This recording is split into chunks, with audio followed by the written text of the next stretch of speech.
Hi, this is Math Globe. A pattern can be made by overlapping n circles each of circumference 1 unit. And each circle passes through a central point. From this, the resulting pattern has order and rotational symmetry. For instance, the diagram shows the pattern where n equals 7. Thus, if the total length of visible arcs of a pattern is 60 units, what is the number of the circles?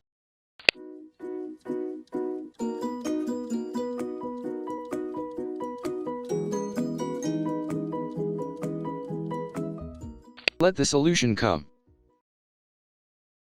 Okay, first, let's draw the shape here, and take a closer look to the pattern made up of 7 identical circles. Next, we divide given shape into 7 isosceles triangles as follows. From this, the top angle of the triangles will be equal to 360 divided by n degrees. Then, let's focus on one circle of the pattern. As the triangle ABC is isosceles, and the two yellow angles are equal, then, we can write following expression.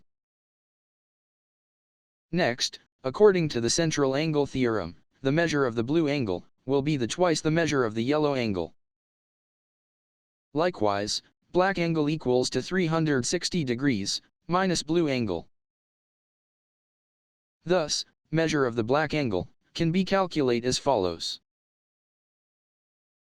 Then, as there is an direct relationship between the central angle and its corresponding arc, we can write following equality.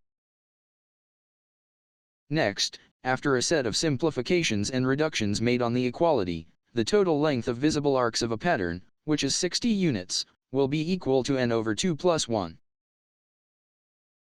Likewise, we find the number of circles, 118. Thus, this is the solution.